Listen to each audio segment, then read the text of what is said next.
Good morning. I'm Leila Abed, Acting Director of the Wilson Center's Mexico Institute, and it is my great pleasure to welcome you all to today's webinar. Every 12 years, presidential elections in Mexico and the United States coincide, and the upcoming electoral cycles on both sides of the border will determine in many ways the future of the bilateral relationship. Ahead of Mexico's historic elections in June, the Mexico Institute launched an election webinar series, and today's virtual event will discuss some of the most pressing issues concerning Mexico and the United States, including border policy, organized crime, and migration between both nations. As many of all of you know, migrant encounters at the U.S.-Mexico border hit a record high at the end of last year with nearly 250,000 encounters, the highest monthly total record and surpassing the previous record of 224,000 encounters in May of 2022. The migrant community arriving to the U.S.-Mexico border is diverse, with nationals coming from Venezuela, El Salvador, Guatemala, Honduras, and Haiti, as well as from China and other regions around the world. Migrants will continue to leave their countries of origin if the complex root causes that drive migration, such as lack of economic opportunity, poor governance and corruption, crime and violence, which include gender-based violence, climate change, and political instability persist.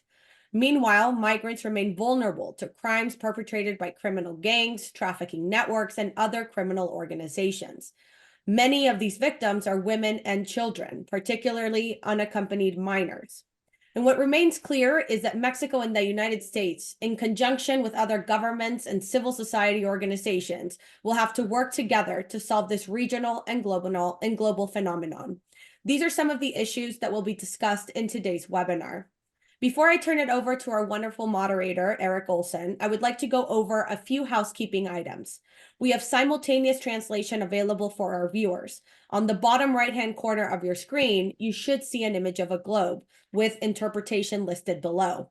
If you click on the globe, you can choose the language of your preference. Towards the end of the conversation, we will take questions from our audience. If you would like to submit a question to our panelists, please send them to our X account at Mexico Institute or to our email, mexico@wilsoncenter.org. You can also type your question directly on the chat box on the Zoom. Finally, I would like to take this time to thank our amazing group of speakers for joining us today. And with that, I turn it over to you, Eric. Thank you for being here. Thank you so much, Leila. I really appreciate the opportunity you always give us, and the Mexico Institute and Wilson Center always provides for space to discuss really challenging and relevant discussions in the U.S.-Mexico relationship. And so this is a wonderful opportunity that I think we're going to really appreciate the expertise and the issues that are brought up in our discussion. You know, as you pointed out, migration is undoubtedly one of the most vexing challenges for policymakers in the U.S. and Mexico, and even throughout the region. Try as they might to control, regulate, slow, and stop it, migration continues unabated. Some months the numbers are up, other months they're down. There are theories about what works and doesn't work, but a solution as such is largely unknown, maybe even unknowable. What may be more knowable, or what is becoming a little clearer, is how organized crime is taking advantage of these migratory dynamics.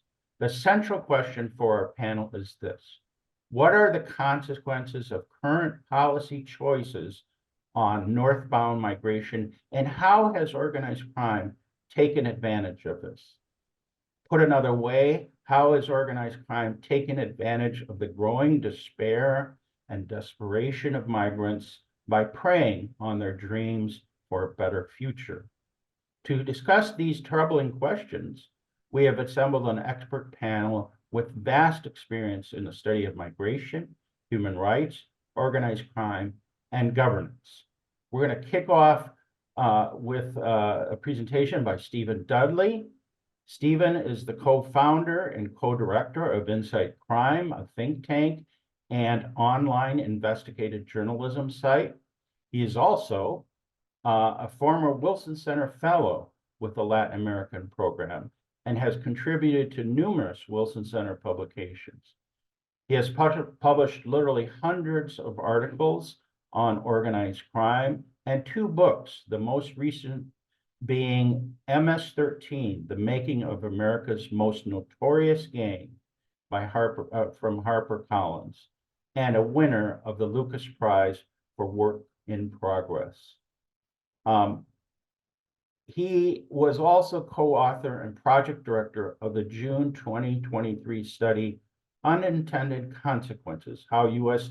Immigration Policy Foments Organized Crime on the U.S.-Mexico border, and he will be speaking about that today. Next, we'll hear from Dr. Amelia Frank Vitale. She is a term assistant professor in the Human Rights Program at Barnard College, Columbia University, an anthropologist of migration and violence in Central America and Mexico. She too has published extensively in many academic and specialized journals. She has documented the dangers facing people migrating across Mexico and the strategies they develop, including coming together in caravans to manage those risks and defy restrictions on their movement. Following Professor Frank Vitale, we will hear from Ana Mercedes Sanz Valenzuela. She's the head of the Legal Counsel Unit, Mexican Federal Public Defender's Office, or for those following in Spanish, the Instituto Federal de Defensoría Pública del Consejo de la Judicatura Federal de México. She is the former executive director for legislation and public policy at the National Council for the Prevention of Discrimination, CONAPRED in Mexico, and served as executive director of Sin Fronteras for 5 years. She recently compiled and edited a series of essays that were published in book form as Vidas Desplazadas, Migration in Mexico by Penguin Random House. And finally, we will hear from Maru Cortázar. Since 2005, she has served as executive director of Appleseed Mexico, which is part of the Appleseed Network with 18 access to justice centers in the United States and Mexico. During her time at Appleseed Mexico, she has specialized in projects related to protection of unaccompanied migrant children and child protection, among others. Appleseed Mexico has published an update to their 2011 report entitled Children at the Border.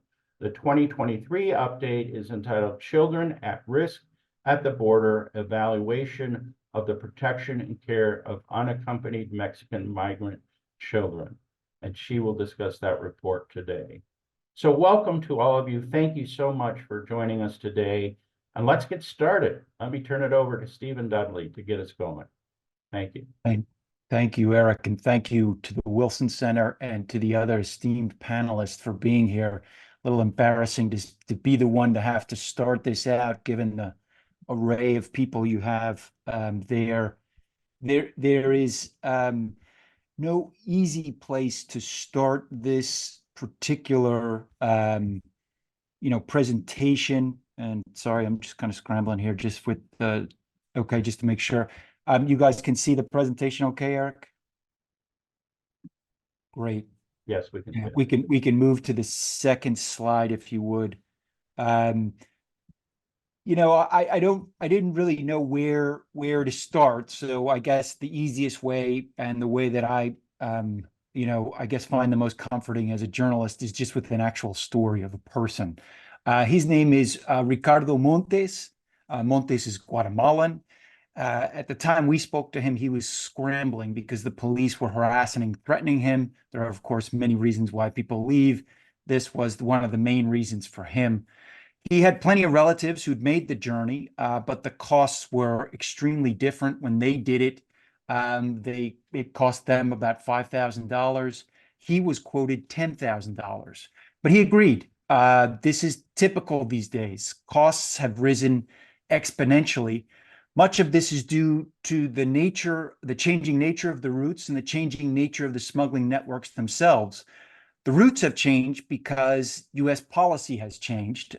Beginning, I guess if we're going to start somewhere, we could begin with Bill Clinton's prevention through deterrence, when the border was first really militarized at the most common crossings, which shifted the routes.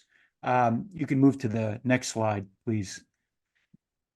Second was what was the provenance, let's say, of the sorry, can you move just one slide back, please? Yeah.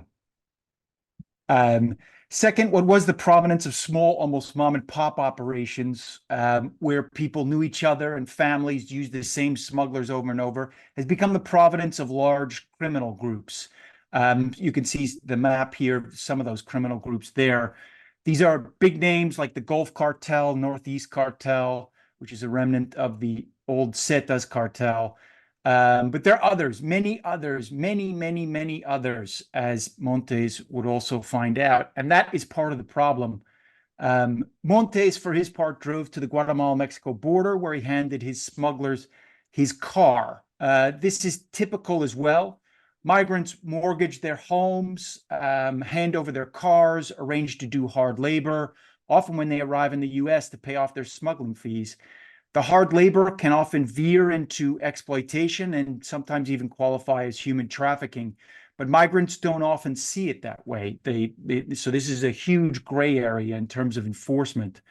What's more, they rarely report it, given their precarious nature once they're in the US, their legal situation. Montes, for his part, waited along the Guatemalan border for 6 days before he was helped across. Officials literally watched him as he moved across the border, he told us. From there, he went through a patchwork of safe houses run by different individuals, and made his way up through Chiapas. You can go to the next slide, please. From there, he moved to, he boarded a series of vans and cars and trucks, and they were stopped several times by Mexican authorities. And this is also something that we're increasingly seeing with the increased amount of, let's call it receptivity or cooperation on the part of Mexican authorities. There's increased interaction that they have. And what that includes very often are bribes. Montes for himself had to pay about $1,000, he said, in bribes, either directly to the authorities or through the drivers. About 17 days later, he was in Reynosa, Tamaulipas, at the border. And at this point, he paid a sort of second tranche of money, of about $3,000 to his Coyote network. But he was a little bit worried. He knew nothing about his smuggler at this point, and he said it was completely different from what some of his relatives had done. And he said he'd found his network through Facebook, and you can see some of the sort of amalgamation of some of the different groups that appear on social media, trying to hawk their services there. And in all, Montes, between the time he left and the time he arrived on the border, had dealt with 7 different smuggling guides. Again, a little bit different than what had happened in the past. And that distance between these migrants and their smugglers really puts them at greater and greater risk. You can go to the next slide. Yeah. This is pretty typical of the journey these days, and can also cause problems. This interaction with people who are further and further away from kind of your core network that you used to work with before. Prices can change on a whim. Guides can lead people astray and perhaps into dangerous situations. In the case of Montes, the guide demanded, or one of the guides demanded, an extra 1,000 pesos, and then another one did at a different point. In all, he had to pay at different points to different guides an extra $1,500, he estimated. And then, if you don't have that money, then you're really becoming at risk of even worse, consequences. And this could include, kidnapping, and exploitation, again, veering into human trafficking, in particular in places like Nuevo Laredo, where you can just see a couple of the graffitis there of the Northeast cartel. This is a very, very dangerous space in which migrants are increasingly victimized. You can go to the next slide, please. The prices can also vary for the crossing itself. Across Mexico, in states like Baja California, Sonora, Coahuila, Tamaulipas, we found wildly different prices being quoted to us, and they can range. I mean, just across the border, we were hearing prices of between $10,000 and $13,000. So if Ricardo was paying $10,000 from Guatemala, then you get to the border, then all of a sudden you may run into a situation where somebody says, oh yeah, we need an extra $5,000. Or if you're moving across on your own, and you don't need a guide, which can also happen, you still often have to pay, and this is upwards of $500 to $2,000. So all of this is kind of part of this new economy that has emerged. And this is the most dangerous space, this whole space along this 2,000-mile long border.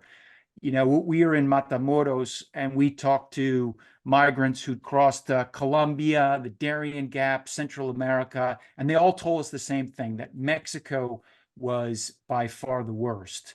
And the issue around this space is that it is increasingly used to harbor these particular migrants, and that's because of U.S. policy again. Whether it's Title 42, Remain in Mexico, Title 8, or the latest, which is a poorly designed, poorly functioning cell phone application, which they're supposed to use to get visa appointments.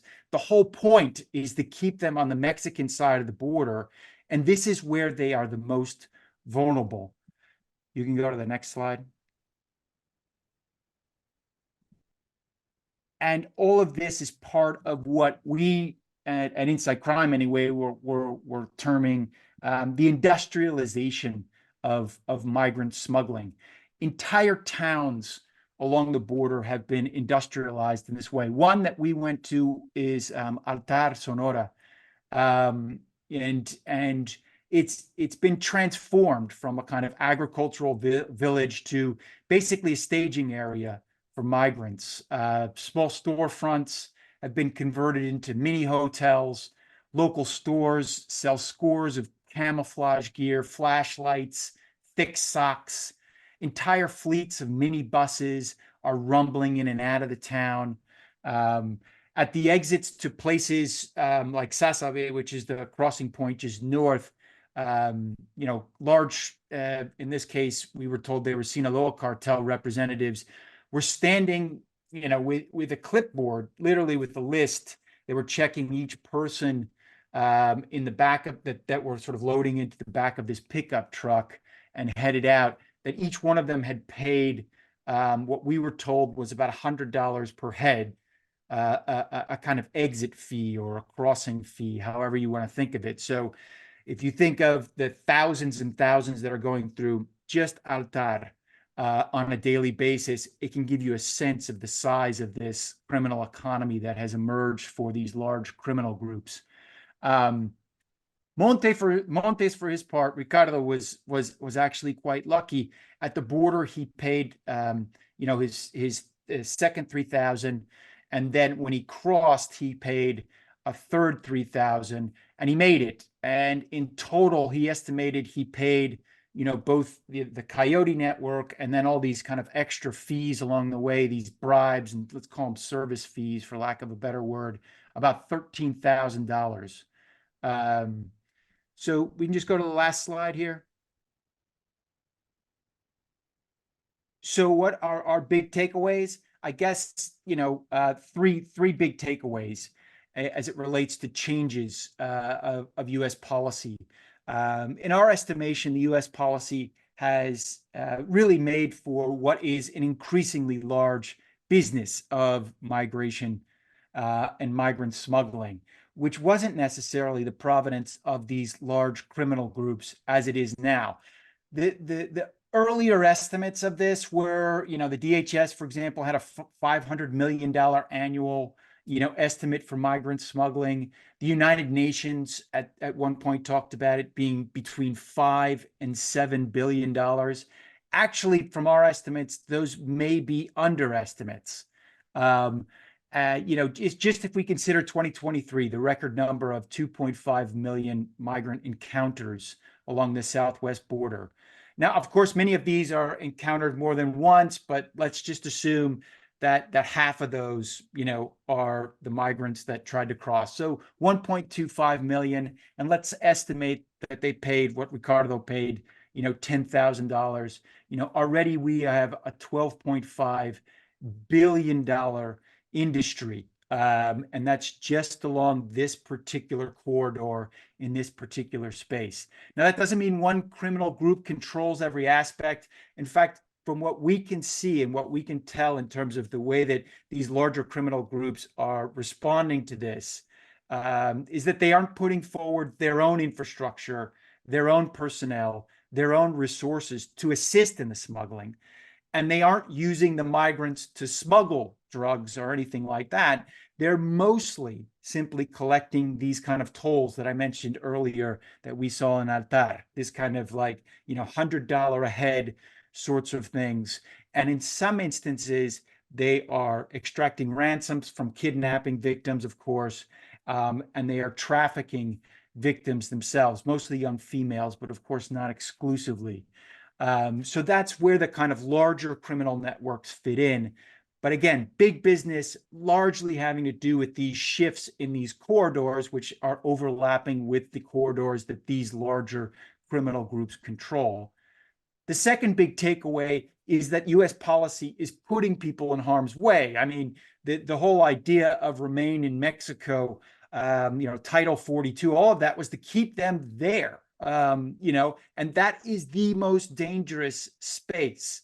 This is sort of made exponentially worse when they do these things called lateral expulsions, where you deport somebody to a place where they didn't cross. This means that their problems will multiply. I mean, the migrant is far away from the coyote network that brought them. And the payment for that network often includes multiple tries to get across the border. So they lost that opportunity, but probably worse, they're now at the whim of a new criminal group, which has no record of them, no record of any payment. So they may charge them again, or worse, they may kidnap them or traffic them. And then finally, US policy is increasing opportunities, in our estimation, for corrupt Mexican officials that are increasingly interacting with these migrants on a regular basis now because we're asking them to. And this is also increasingly leading to victimization of these migrants in these spaces. So I'll just leave it there, and thank you very much. I look forward to your questions. Thank you, Stephen. Really appreciate it. And I see there are a number of questions in the chat. That's great. Keep putting them in there. Stephen, you might want to take a look at some of those. I would like to, though, finish the presentations because I think some of these questions may be answered as we hear from other panelists, and then we'll come back to that later on. So let me turn now to Amelia Frank Vitale from Barnard College at Columbia University. Go ahead, Amelia. Thank you. Thank you. Thank you so much for the invitation to be part of this webinar, to contribute a little bit about my research to everything that everyone else is going to be talking about. In some ways, I could just exactly say everything that Steve just said, and sort of just give it all a thumbs up. Because these dynamics are the dynamics that we have seen, I think, growing for a very long time and expanding and extending. My research, I started really working in Mexico in 2010 in southern Mexico. I'm an anthropologist, so my research, it comes from a little bit of a different methodological standpoint. I have been focused on how people navigate this ever-changing landscape of immigration enforcement far from the border. So I started in Mexico in 2010 in southern Mexico in Oaxaca.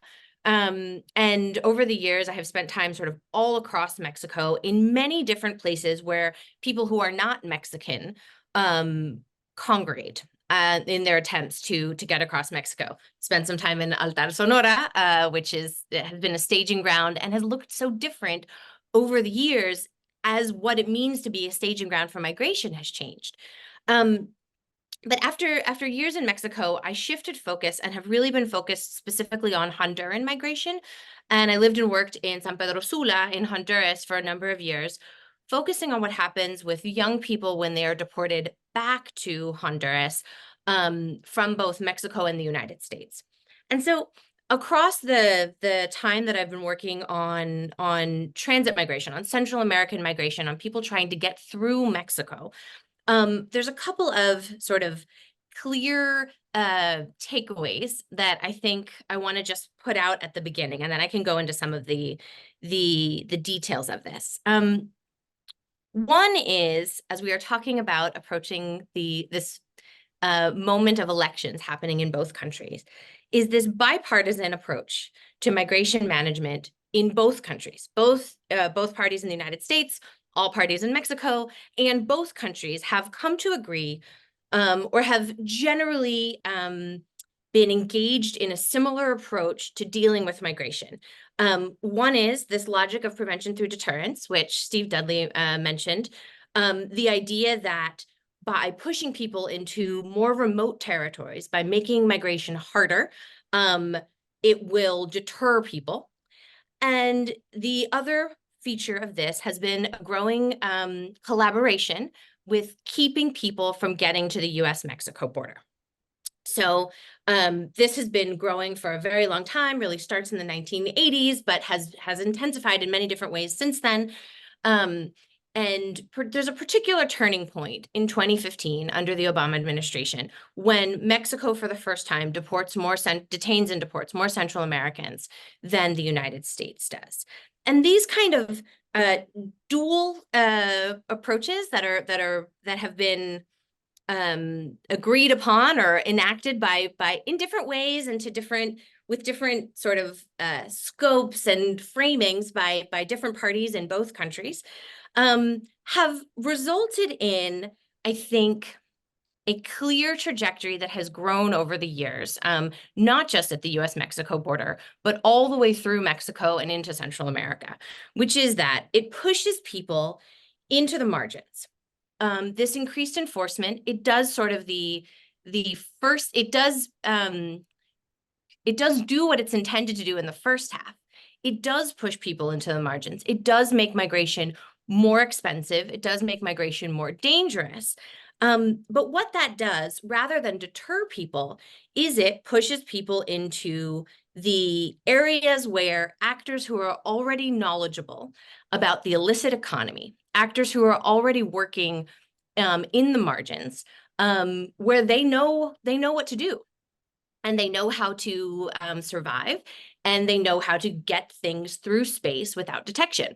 So as US enforcement along the US-Mexico border and through Mexico makes migration harder, makes migration more expensive, makes migration more risky, it ends up replicating these same dynamics that we see along the US-Mexico border all through Mexico, pushing people further into the margins, further into the areas that are controlled by organized crime. And in many cases, the relationship between organized crime and corrupt authorities is pretty difficult to disentangle. Who is who, which are criminal authorities and which are official authorities.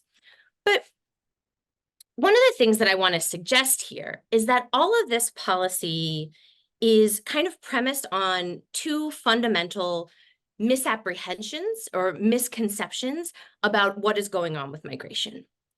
One is, I think that the framing, I think that the idea, I think this fundamental idea of thinking of smugglers, coyotes, traffickers as the drivers of any of this, as the problem for migrants is incorrect.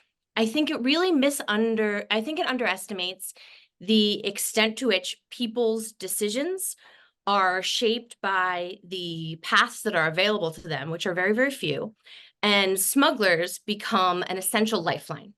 Smugglers absolutely connected to organized crime, absolutely deeply connected to the hierarchies of violent organized crime organizations, but they are sought out by people. They are the means through which people who have decided to migrate are able to, it is the only means through which many people feel that they can try to get to the place that they want to go, to realize their dreams, their hopes, whatever it is. I think that the framing of smugglers preying on people misrecognizes the directionality of what is going on. So my work is in Honduras primarily. And in Honduras, I can tell you that there are not enough smugglers for all the people who want to hire one. There are not enough smugglers to fulfill the need. And yes, prices are very, very high. People are often unable to figure out how to pay for smugglers, but smugglers are not convincing anybody. They're not coercing anybody. And I think that US policy and Mexican policy in many ways as well, unhelpfully conflates trafficking and smuggling. So I think that by framing smuggling as trafficking, by framing smuggling as people being moved kind of against their will or being duped or being convinced or coerced in a way that is dishonest and violent, I think that it is sometimes a politically expedient rhetoric to employ, but it doesn't recognize, I think, what's happening on the ground, and then I think informs policies that are always going to be doomed to fail. Because if the policies are always directed at trying to stop smugglers, trying to stop traffickers, traffickers coded or smugglers coded as traffickers, that will never work, because people who are trying to migrate are trying to figure out the way to get across space where they are not allowed to be. So hiring a smuggler is often the absolute best possibility, the absolute best choice that people have in sort of their frame of reference, what their worldview offers, what is available to them when there are no visas available and there are no other means of transit that are authorized. A smuggler is the only option. And as US and Mexican enforcement has increasingly made it difficult to get through space in southern Mexico, along the Mexico-Guatemala border, but also getting across southern Mexico, getting through the southern regions of Mexico, smugglers are increasingly necessary. It is the way that people are able to navigate both intensified enforcement in southern Mexico and the many different organized crime groups that operate in the small scale in southern Mexico. So Steve talked about the kinds of quotas or fees that people have to pay to get through different parts of territory, to get through different parts of the borderlands. Going back to about 2011, we started to see this in southern Mexico to climb on top of the freight train. Small-scale organized crime groups in Veracruz or in Chiapas were charging people $100 a head to have the right to climb on top of a freight train to travel clandestinely through Mexico. But if you were traveling with the right kind of smuggler, with the right kind of boyero, that was included in the fee, right? Your sort of transit pass was part of the whole packet. So if you had the right kind of smuggler, if you had the right kind of boyero, you could get through space without having to necessarily pay $100 here and there at any turn.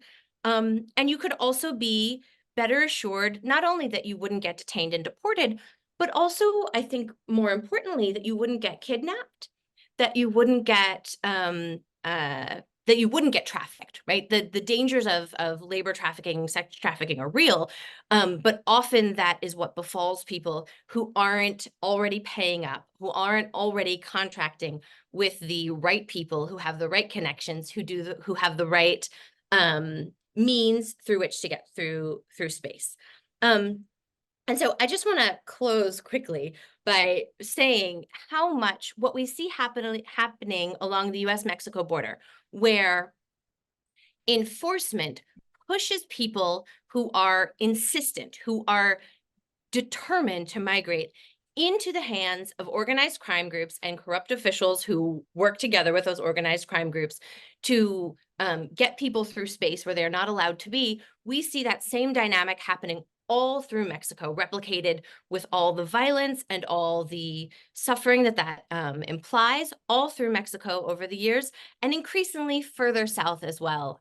I've seen similar dynamics emerging even in southern Honduras. So I will leave it there and be delighted to answer questions. Thank you so much. Wow, I'm sitting here writing down questions I want to ask you guys. Thank you. And thank you for putting questions in the Q&A, folks. Really appreciate it. Let's turn now to Ana Sanz. Ana is, as I mentioned, head of the legal counsel unit at the Mexican Federal Public Defender's Office. And I think she has a great deal to say about what's going on within Mexico. Thank you, Ana.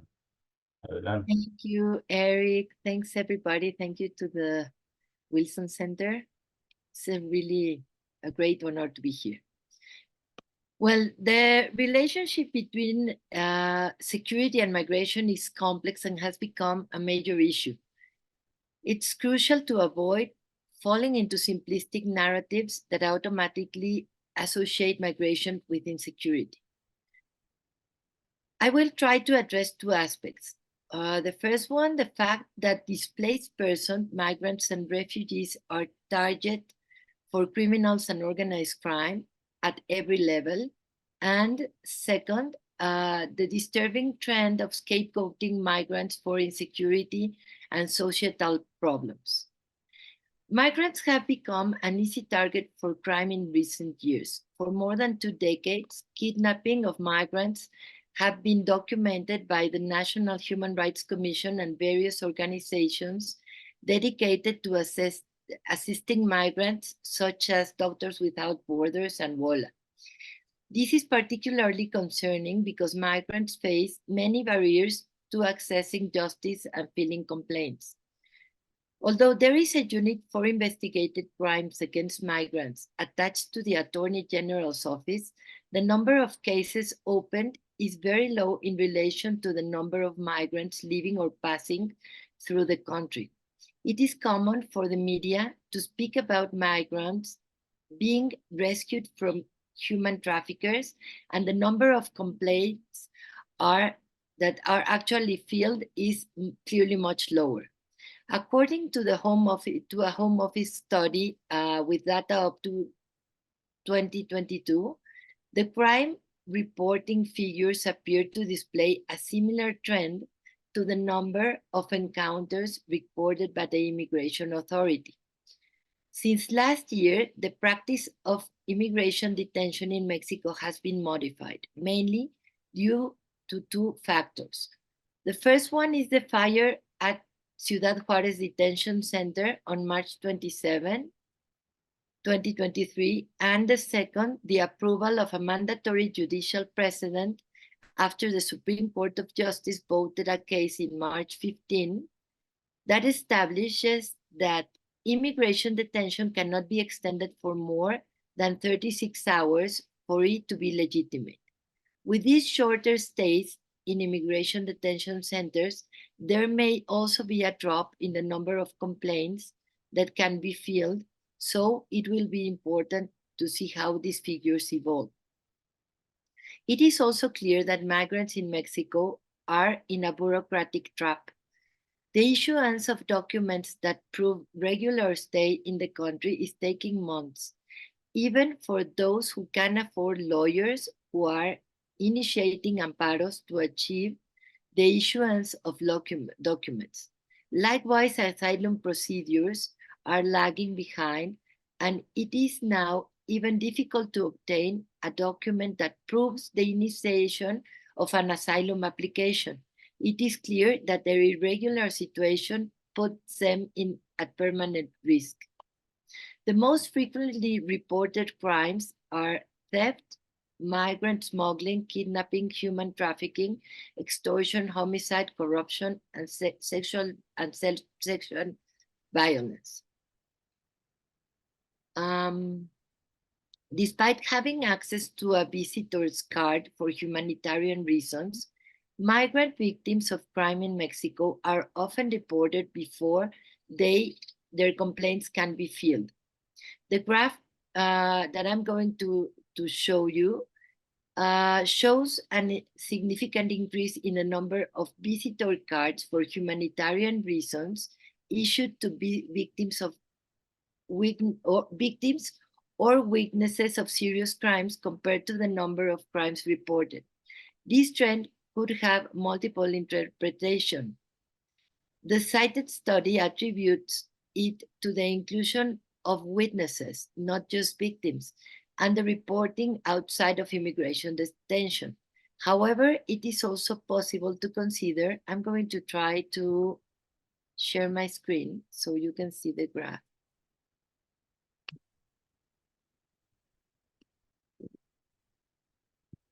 Let me know if you can see my... We see it. Yes, thank you. Okay. Here, you can see the chart with the official figures, let's say, but from 2016 to June 2022. And these are all the crimes registered. And here you can see trafficking, kidnap, trata de personas, Well, extortion. trafficking, we translate as smuggling. It's Exactly. ironic, and trata as trafficking. Exactly. It's confusing between English Thank and you. Spanish. Yeah. Thank you, Eric. It's very difficult to switch languages. Yes. Here, you can also see how robbery is reported, then trafficking or smuggling, and then kidnaps. This is trafficking, and this is smuggling. That's it. And here you can see extortion. And also here is the one I wanted to show, which is the issuing of these tarjetas de visitante por razones humanitarias, humanitarian reasons to be visiting the country, let's say, which are issued to victims or witnesses of serious crimes. And here you can see how many criminal offenses were filed. So there's a big gap that lately has been really widened. Also, it is interesting to see the crime reports on the map of Mexico, as the largest number of reports were filed in Chiapas. This contrasts with the figures for the northern border states, where there is a large number of migrants and the presence of organized crime, and the various crimes committed against this population has been documented, as in recently published works of Inside Crime, just as Stephen mentioned. So if you see here the official figures, you can see that the most of the files of criminal offenses are in the south, whereas in the northern part are very, very few. I think this is related to the this is related to the way detention works in Mexico, because it's mainly in the southern part of the country. Also, we have to consider the challenges faced by migrants in accessing justice, like the language barriers, the lack of documentation, the fear of deportation, and discrimination. These particular challenges faced by migrant population and that generalized impunity in Mexico, that according to the organization Impunidad Cero, were only 6.4 out of every 100 crimes committed in Mexico are reported, and only 14 out of every 100 reported crimes are solved. means that crimes are underrepresented in the official figures and that migrants continue to be an easy target for criminals. What is clear is that organized crime has found a very profitable business in the crimes committed against migrants. Considering only estimates relates to migrant smuggling, it is calculated that the average payment that each migrant makes to reach the US is $4,559 in 2019, and that migrant smuggling left a profit for organized crime of $615 million in Mexico, according to estimates from the Survey of Migration of the Southern Border. The second aspect I want to address of the security migration debate is that tendency of some political leaders and segments of society to scapegoat migrants, not only for crime and insecurity, but also for common problems. This narrative often portrays migrants as a root cause of issues such as insecurity, ineffective of the justice system, poor sanitary conditions, unemployment, inadequate healthcare services, and water scarcity, even so. Scapegoating migrants for societal problems is not only factually inaccurate, but also has dangerous consequences. Thus, it fosters xenophobia, discrimination, social division, and unrest, and diversion from root causes. The relationship between crime and migration needs further research. What is now evident in the US election campaign is that the anti-immigrant narrative based on the stereotype of criminalization will continue to present, and its effectiveness will be an important factor in the outcome. I think I'll leave it here, and I'll be looking for the question. Thank you very much. Thank you so much, Ana. I really appreciate it. Let's turn now to Maru Cortázar to talk specifically about the issue of children at the border, unaccompanied minors. Thank you, Maru. Thank you, Eric, and thank you so much for the Wilson Center and the Mexico Institute for this invitation that is amazing for us to get the opportunity to share with you all our update. Let me see. Do you see my screen? Yes, we can see the screen, but we can see the, okay, there we go. No, There. no, sorry, that is not it. Hold on. Okay. We can. There we go. Okay. Now maybe There. if you could just start the presentation there, it will just show us the main slide. Exactly. Okay. Hold on. Okay. There we go. Thank you. Okay. Thank you so much, Eric, and thank you all for being here. And I am glad to present, this is an update of a previous report that we launched in 2011, and in which, hold on a second, I'm having problems to move. Okay, no.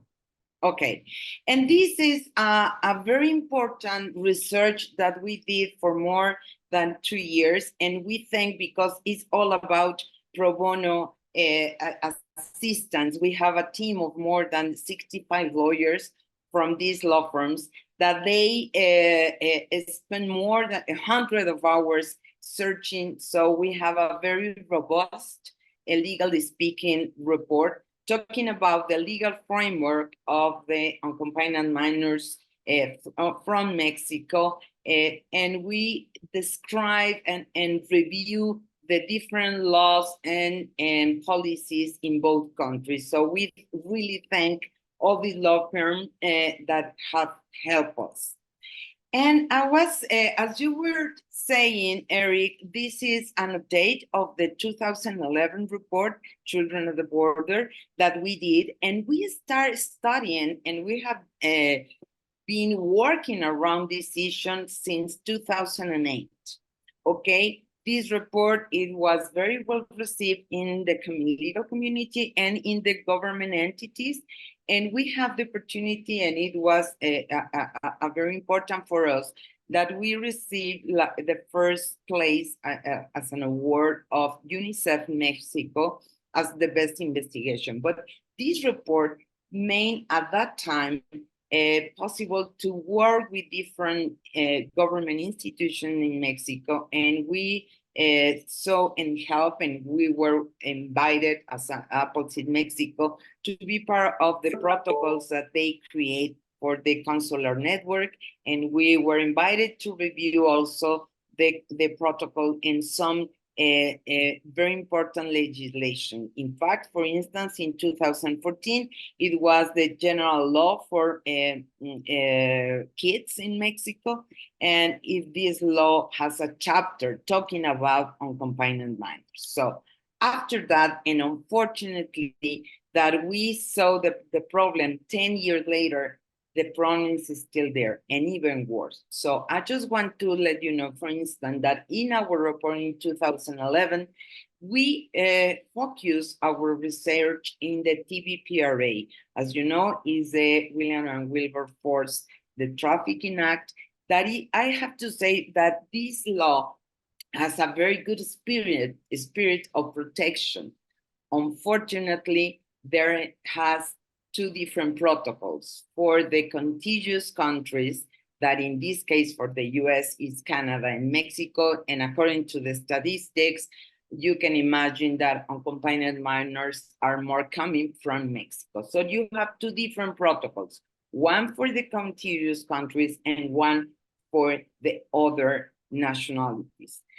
Just to give you an idea, these are the numbers of 2018 to 2022.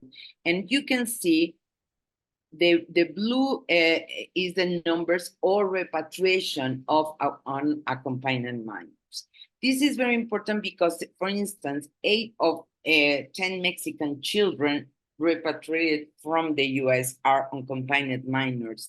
And the problem is that the CBP, the Border Patrol officials, sometimes they are not aware of the requirements and the screening process and the evaluation to really have the measure of these kids if they are having a fear to return to Mexico, a credible and founded fear to return, and if they are in risk on any kind of trafficking. Okay, so these are the reasons, and this is important to say, that we have the way to compare the reasons of the migration in 2011, and now the different has been amazingly changing, and is for the worse. At that time, in 2011, the main reason was family reunification and looking for a better economic opportunities. Unfortunately, right now, this reason has been eclipsed by fears around violence. As you can see, they are escaping from organized crime, violence. The problem is that the internal displacement, at that time, it was because the unaccompanied minors used to go to find their families, because if we go back to the beginning of the century or at the end of the last century, it was because the father used to go and come back to Mexico, bring the money, see the family. Then the strain of the policies of immigration in the US make difficult to do that kind of cycle. And then the mother had to go and left the minors, their kids, with family in Mexico. When they have the moment and sometimes the money to claim their kids, they start paying the coyotes, the polleros, and trying to get their kids into the US. Now, the change that we have found in this report is that all the family together, they are leaving their towns, and they are making the separation at the border, because they receive, and there is some of the testimonies that we have received, that they receive this kind of awareness, or that the crime, organized crime, they are coming to recruit, forced recruitment of their kids. Boys are used to go and to be part of the gangs, and for girls, unfortunately, we are talking about the sexual, exploitation. So the problem is now the reason and the way that these families are migrating is running again away for these kind of dangers, and they are having all the family together and at the border, thinking that the minor will have a little bit more opportunity to receive international protection, they make the separation. As we were talking about the problem of the contiguous country, let me see, I think that I missed one slide, is that, no, I missed one slide, but don't worry. The problem is that, for instance, from all the encounters of the other nationalities, we are talking that from 2013 to 2019, there were more than 3,000 encounters for unaccompanied minors. But for that number, only 1.2% was returned to their origin countries. Only 1%. From the Mexican unaccompanied minors, we are talking about almost 90%, 89% of 97,735 encounters were repatriated. The repatriation is almost immediately. The TVPRA demands that in 72 hours, they need to be returned. And it's understandable. The border is there. You don't have the visa. You have to go back to your country. The problem is that they do not receive what the TVPRA mandates.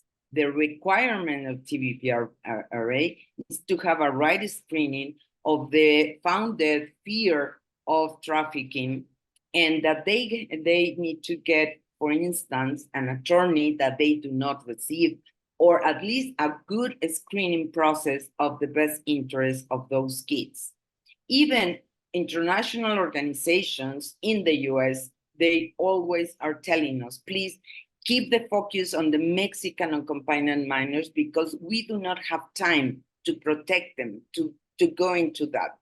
The consular network in Mexico, even though that they have this very good tool of the protocol, they do not have time to interview and to learn and to make the determination of the best interest. And here is another amazing problem that we are facing, the circuit children, that we want to change that concept. They are not circuit children. Looks like they are taking voluntarily this action, and they are victims of human trafficking. And of course, that the problem is that the normalization of these kind of circles. In our report, we talk that since there is not happening nothing for the Mexican kids, they go to the US. They are known that they are unaccompanied Mexican minors. They go back to Mexico, and the gangs and the smugglers are waiting for them to use them as part of their coyotes, polleros, halcones, these kind of kids that they are crossing people, or because they know that until they reach the age of adulthood, they will not have any problem. So that is why there is a kind of circuit, but they are being part of this kind of trafficking actions. So we need to do something to stop their victimization and criminalization of these children. And this has to set an alert for both governments to see how we can take them out of these criminal groups. Okay? Then, and I just want to let you know, I will show you the QR or give you the link to go into the file, the complete report. We present findings and recommendations to Mexican government and the US. As you can see, violence committed has been now the primary cause of the forced displacement and the migration. For boys, these are the findings, and each findings has a set of recommendations that we present in our report. Boys, forced recruitment, sexual exploitation, the child victims of cross-border trafficking. This is so important. It has to be a different protocol when the governments in both countries can detect that they have been called circuit children. Mexican authorities do not actively promote the Mexican children access to international protection. Some of them, as I was telling you about, 90% of the Mexican unaccompanied minors are immediately repatriated or deported, against the only 1% of other nationalities that they receive other protocols. They go to the ORR, they receive an attorney support, and they have this way to present their case in front of a judge. These are the other findings from Mexico: family separation at the border. This has amazing change. CIPINA, that is the system of protection for boys, girls, and adolescents in Mexico. They have been, in this last decade, make a lot of very good legislative changes, but they are most focused on the protection path for unaccompanied minors crossing Mexico, coming from other nationalities. So it's very important that they can extend this protection for the Mexican children, because the most sad thing is that they do not receive protection in the US, and they do not receive protection at their return into their own countries. And as you can see, the US practice of immediately return of Mexico without the proper evaluation has to be reviewed, and the lack of capacity of to get numbers, to get the data. If you review the numbers of the INM, Instituto Nacional de Migración in Mexico, against of the Border Patrol, there is an inconsistency of numbers. And just to be ending, these are the recommendations that we present for the United States. The CBP is not properly implementing TVP screening. As you imagine, the CBP has the control, and to have the control of the border. They are not in their mission or in their minds to have this mind of children protection. Facilities continue to be inappropriate. These findings comes from the last report. The form that the CBP employs during the TVPRA screening process remains insufficient. Sometimes they are giving this form in English to the Mexican kids just to have the signature that they are voluntary ones to return. Communication and coordination between the US and Mexican authorities needs to improve. And these are for the US, the last recommendation, the findings, but as I was telling you about, all of them have a set of feasible recommendations that I invited to review. While the DHS is required to collect and enter the information, they do not have track of the information of the Mexican unaccompanied minors. The conclusion, and this is very important, we are not talking about immigration. We are talking about children protection, that at least can have a real screen of the dangers and the founded fear in order to get the international protection if they deserve it, or if they are going to return to Mexico, Mexican authorities should give that protection as well. So many of the Mexican WACs are facing a very complex US immigration system without any support or any lawyers. And finally, this is the binational recommendation, insufficient coordination among Mexican and the US. And that needs to be with the government, CSOs, international organization, and to allow the time to really make the screening process.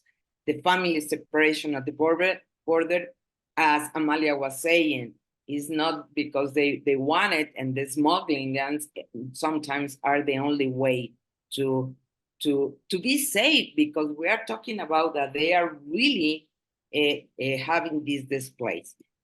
And I will leave it here. If you go to this QR, you can go to the full report with all the recommendations. So thank you, Eric, and I look forward to receive some questions. Thank you so much, Maru. I really appreciate the thoroughness of the report. And I hope people will take advantage of the report being online and look at it. I want to ask a couple of questions to our panel, but I also want people to know, because there were a number of questions in the chat related to policy and policy recommendations. And I think Maru made a few just now, but I do want to leave some time at the end, because it wouldn't be a Wilson Center event if we didn't talk about policy.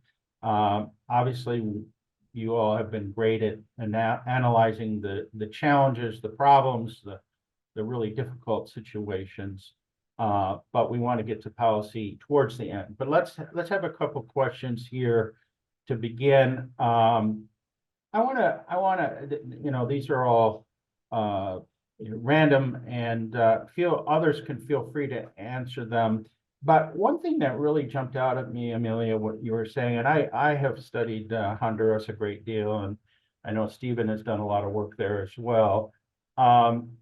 You seem to be saying, and I'm not trying to put words in your mouth, that really people's decision about migrating to the US is not influenced very much by the horror stories that they may hear about things along the way.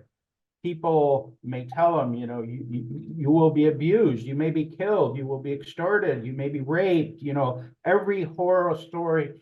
And you seem to be saying, you know, that doesn't have a lot of impact on people's decision. They may be fully aware of all those risks, and yet something else is. So, you know, is that an accurate description? How is that possible at some level? It's suggesting that the drivers are much greater than that. So yeah, please. Yeah, absolutely. You could have put those words in my mouth. I would say those words. One of the things that made me start to want to focus on Honduras specifically, in fact, was working in southern Mexico in about 2010 to 2012. I saw a shift start to happen where more people from Honduras were coming through, proportional to El Salvador and Guatemala. And more people were talking about insecurity being the leading reason. So in 2010, people still were talking about economic motives primarily, and then often insecurity was a secondary factor. Those are two things that are hard to disaggregate completely. But I started to see just a very different way of framing. And people would say things to me like, I know I might die crossing Mexico, but I might die walking out my front door at home. And working in Honduras then for a number of years, I really saw that to be replicated so much, especially in urban Honduras, especially for people who live on the urban margins. Migration is kind of people's last best hope when other things go wrong, and people live very close to the edge. So if someone gets sick, if someone dies, if someone loses a job, if a hurricane happens, if the neighborhood floods, if they have to leave their house, if the gang that controls the neighborhood changes from one group to another, if one more thing goes wrong, people don't have a lot of other options. And so migration is the thing then. And at this point, and this maybe wasn't true 10 or 15 years ago, but at this point, everyone knows someone who has disappeared, who's been kidnapped by one cartel or another, or who has died. Nobody is going into Mexico thinking it's going to be easy, or thinking that they're going to have an easy time in the United States either. I think a previous era where people were uninformed and had kind of rosy ideas about what migration might look like, if that era ever existed, it doesn't any longer. And people are very, very aware of all the dangers, and often embark upon migration with a mindset of like, I'm just putting myself into God's hands. That's how they would frame it. But very aware that terrible things can happen to them. And yet that still seems like the better option. I wonder if Anna, I wondered if you wanted to contribute to that too, because I've noted that you stated for Mexicans migrating, the issue of insecurity has really risen. Traditionally, we think of them as migrant labor, but security has really become a major driver. I don't know if you want to, add anything to this picture. I just want to add of what Amelia just said. I agree completely with her. But the thing is, there are also, let's say, a lot of hope that friends or relatives are telling the people that will initiate this migrating project. So here you can find a job and we are all right here or whatever. So, and there are in fact millions of persons working and living in the US. So they weigh the risks and they just decide listening to these friends or relatives as well, not only the risk. I think that people have a lot of communications among them, and lots of information are really available via WhatsApp or whatever. I've always wondered, and I have no data on this, but I've always wondered about that. You may hear 10 stories about bad things happening in the Darien Gap or in Mexico or along the way, but you hear from one family member in Boston who says, hey, I made it, I got a job, I'm doing okay. And that might be the thing that says, I can do this, So I do think that there's something to that. I don't know, Stephen, if you want to add to that at all. I had a couple questions for you as well that I'll throw out. One is Go ahead, Eric. Yeah. One is so interesting to me that that this illicit criminal economy has exploded to such an extent. And I remember a conversation at the Wilson Center some time ago with experts saying, oh, organized crime is not interested in migration because it's costly. You have to move human beings, not marijuana. You have to feed them. You have to house them, even if minimal. There's no interest on the part of organized crime in engaging in this kind of criminal activity since drugs are so lucrative. So, what's happened? I mean, I'm not questioning what you're saying, but how did that happen? How did we go from a high cost, high risk criminal enterprise to something now that's maybe $12 billion, as you say? It's still high risk. And it doesn't mean that these criminal groups, as far as we can tell anyway, and this is our assessment at Inside Crime, it doesn't mean that they are that directly involved. They're not getting in the trenches with this. These networks are pre-existing. They're interacting with all their pre-existing networks that stretch across this huge geographic expanse. The new element in all of this is that these groups are controlling in a way that is militaristic in many ways these passage points, and they are collecting a toll on the movement of those migrants.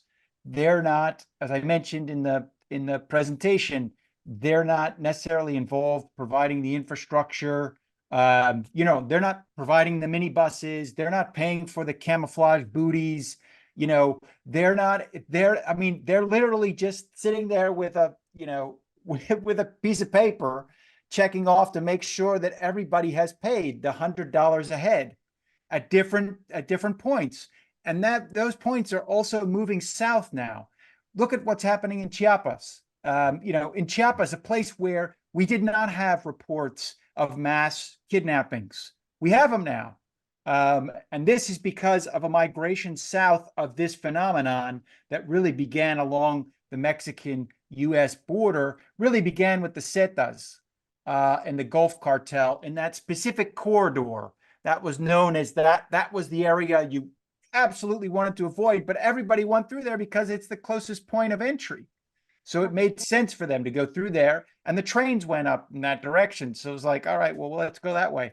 You know, and as you were saying, like and as the panelists have already expressed, you know, it doesn't take but just that little teeny snippet of hope to get people going in this direction, because their desperation is what they're living with every day.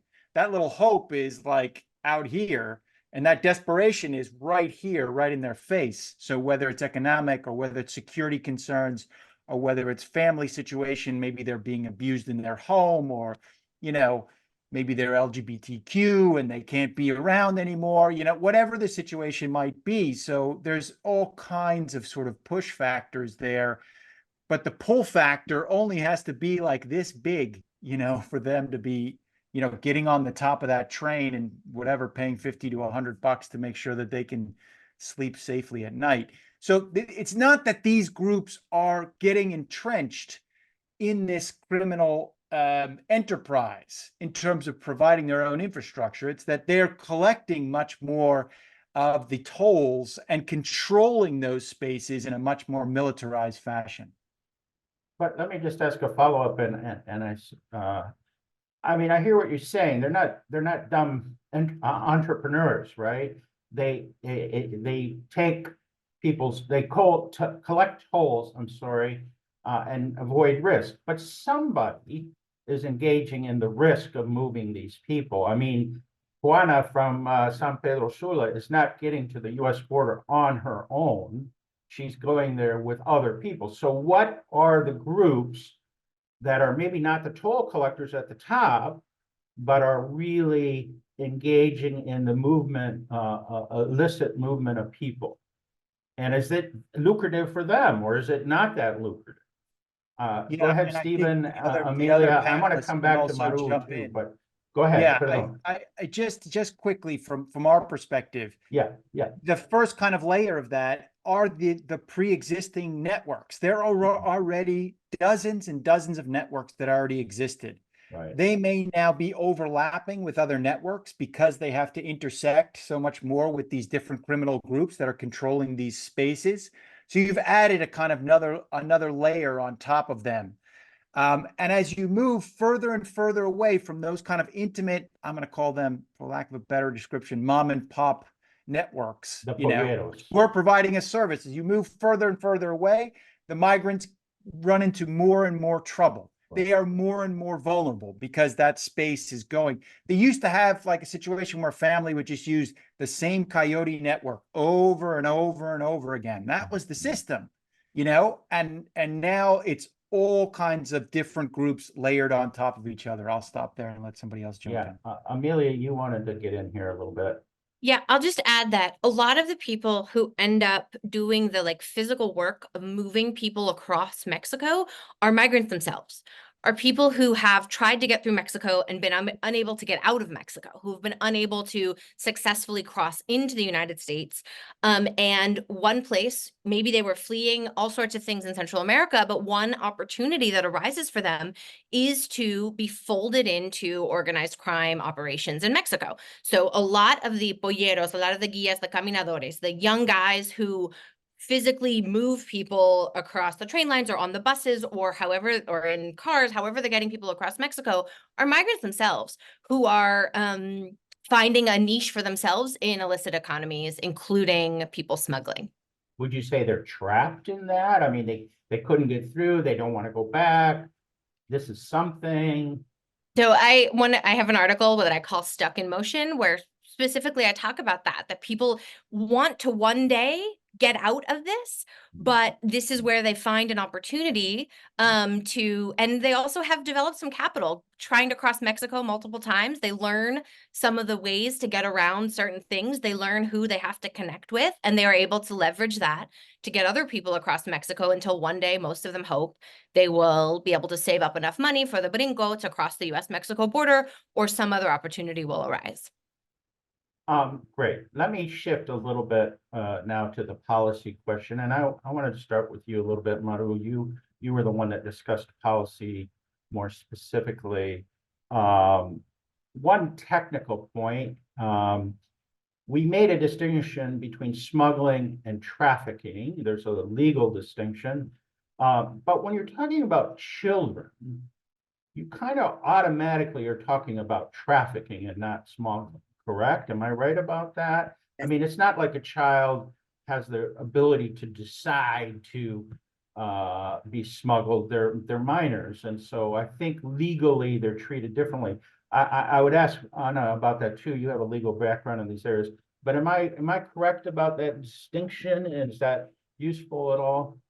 Yes, and this is very important, Eric, to realize and to visualize that in our case for unaccompanied Mexican minors, the problem is this revolving door, okay? Because the TVPRA, even though that they are looking to protect, so since there is no time to review if there is a founded fear, they go back.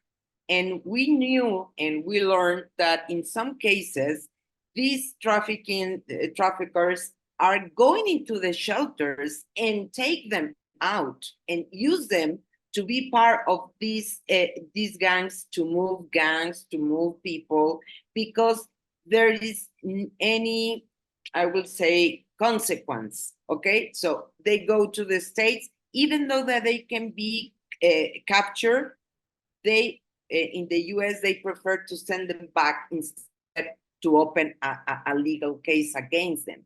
So they go back and they do it again and again and again and again. So in our opinion, that should be, because in some of our interviews, in our methodology, we learn even from consular officials of Mexico that it was like, we cannot do anything because they are having crossing, I don't know, 12, 10 times. And it's amazing how you can say, we cannot do anything. That should be a very red alarm that this kid has been used, okay? So our opinion is that should be another kind of protocol, and to learn if they has been, and they are victims or human trafficking at the border.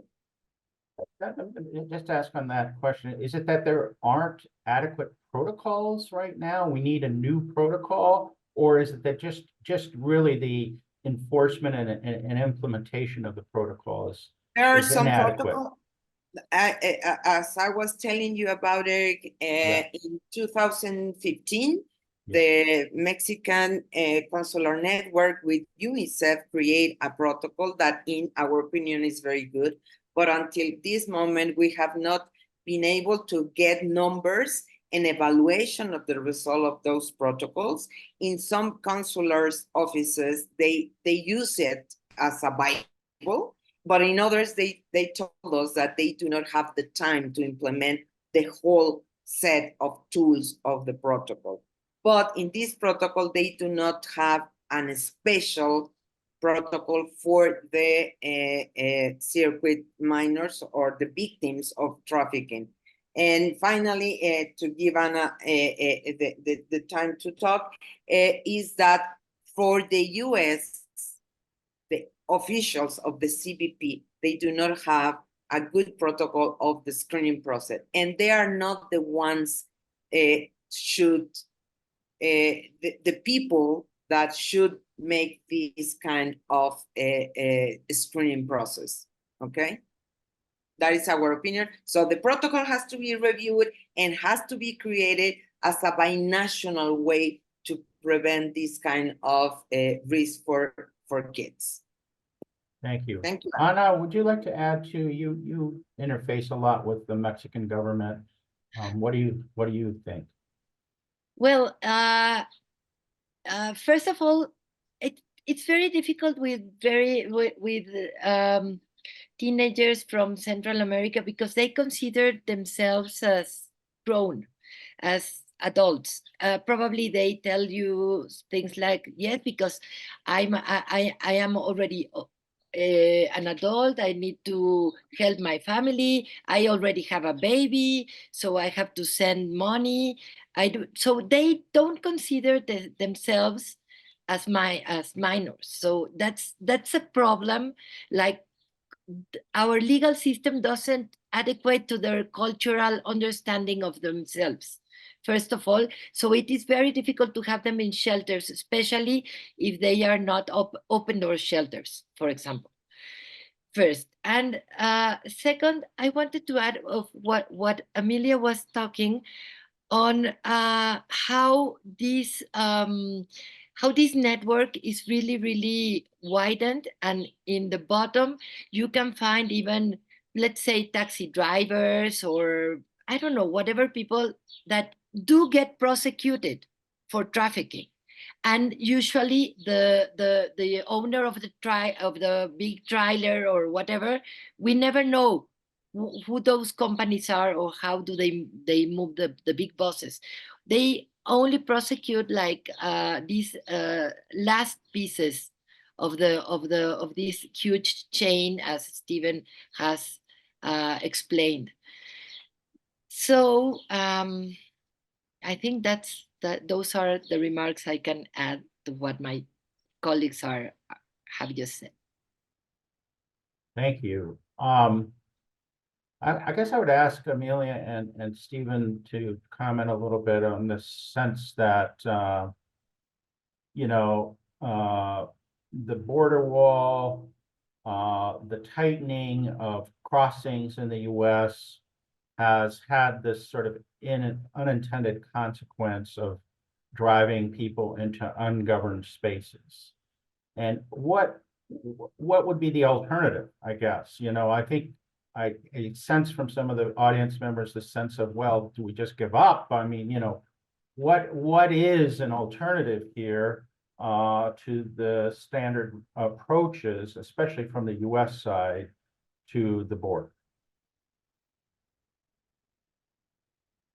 Stephen is hoping Amelia will go was first, and hoping Amelia is hoping the Stephen. professor Yeah. would step in, please.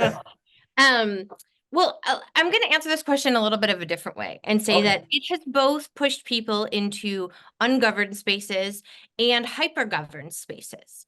Julia Preston raised a question in the chat that I think is an important point, that part of the reason that so much of the effort from the United States has been to keep people in Mexico is because as soon as they touch US soil under US law, they activate a certain set of rights. They're limited rights. They are abrogated in many ways, but they do activate a certain set of rights, including seeking asylum. And so I think one of the consequences of the highly surveilled border is that it has pushed a lot of people into legal channels, into very visible legal channels, right? We talked a lot about the CBP One app or Title 42. All of that was processing people who are going through the only legal channel available to them to seek asylum in the United States. And so I think the kinds of policy changes that would need to happen to really change the dynamics at the border and change the dynamics of people being pushed into ungoverned spaces, I like that phrase, is multiple, in that more avenues for people to legally move across space, other kinds of visas that would be available to people to whom there are currently no visas available to them, and also an updated and expanded asylum system that is really not meant to address the challenges that people face in the world today, and is sort of stuck in the past. I could talk in detail about why that is, but I think both of those things, both in terms of labor migration and in terms of people fleeing and seeking protection, needs to be updated in ways that allow for people safe travel through space. Great. There's Stephen? also just this kind of myth that, I mean, there's this notion that, unspoken notion that prevention through deterrence is the only way to go about this. And so that's kind of the elephant in the room of every discussion around immigration. You don't want to make it so good that people want to come, you know, so you don't want to push for improved conditions, you know, in your Remain in Mexico policy, which can, by the way, be fairly straightforward in the sense that the United States has a lot of points of leverage with Mexico and can really use that to ensure better protection of those that are crowded in many of these urban spaces. Some of these are ungoverned spaces. Some of them are ungoverned spaces in giant cities, in cities of over 1 million people. So it's not like they're ungoverned at all. You know, when we were in Matamoros, we saw some local migration officials there, and we asked people, oh, when was the last time you saw them? They said a week ago. A week. There are 3,000 people in this camp, this makeshift camp right along the Rio Grande, and they hadn't seen them for a week. You know, I don't think that there is like, you know, that much difficulty in leveraging the bilateral relations to improve conditions in that regard. So there is this there, and I think that goes back to this sort of notion, this political notion that, oh, you can't make this too good because then there will be a flood. There's a flood anyway. So I'm not sure exactly what we're doing in terms of like, let's keep this just bad enough policy, which I think is at the end of the day, you know, I am by no means a conspiracy theorist. I'm going to say like the CBP app is part of a conspiracy, but when you see these poor migrants looking at that spinning wheel, you know, literally all day to try and get their visa appointment, you know, you start to wonder whether or not, you know, they didn't bring in the best engineers to make the CBP One app, you know, work like a charm. So, you know, there's certain elements to this that really kind of, you know, defy the sort of logic. Great. And my apologies to everybody for not getting to all these questions. This was a very rich discussion, and thank you all for your participation. I'm going to make 3 concluding points, I guess. One is, and I hope it's obvious from our panel, that when we discuss migration and border security, we cannot forget about the role of organized crime. If we're not addressing those questions, then we're not really getting to the full picture and policy channel in front of us. Secondly, I'd go back to the issues we talked about in terms of what's driving migration, what is part of the decision to migrate. And I will just sum it up by saying hopelessness. You know, people become hopeless. They don't see a future where they are. You can tell them it's bad along the way, but if they see some hope somewhere else, they're going to take those risks. And I think maybe we need to think more on a policy front about how do you build hope. I don't know how you have a policy of hope, but how do you give people alternatives and opportunities in their countries of origin? A huge task. And thirdly, and this warms my heart as a political scientist, a lot of this has to do with governance issues, right? Do we have governance in those ungoverned places? Probably, I mean, clearly not. And those vacuums of governance, whether they be in urban settings or in the middle of a deserted desert or along a deserted border area, certainly create a vacuum that drives a lot of these issues. So those, I think, are highlights for me. I'm sure others have. We put in the chat access to the Appleseed report, which is very valuable. Thank you very much. Thank you to each one of the panelists for their contributions, sharing their expertise. We want to thank our translators, our interpreters, the AV folks, and of course, Virginia and Lila from the Mexico Institute for their role as well. Thank you all very much. I think, if I'm not mistaken, this will be posted soon on the Mexico Institute website. So we appreciate your patience with that. Thank you all and have a wonderful day. Thank you. So good to see you all. Thank Bye-bye. you. Thanks a lot.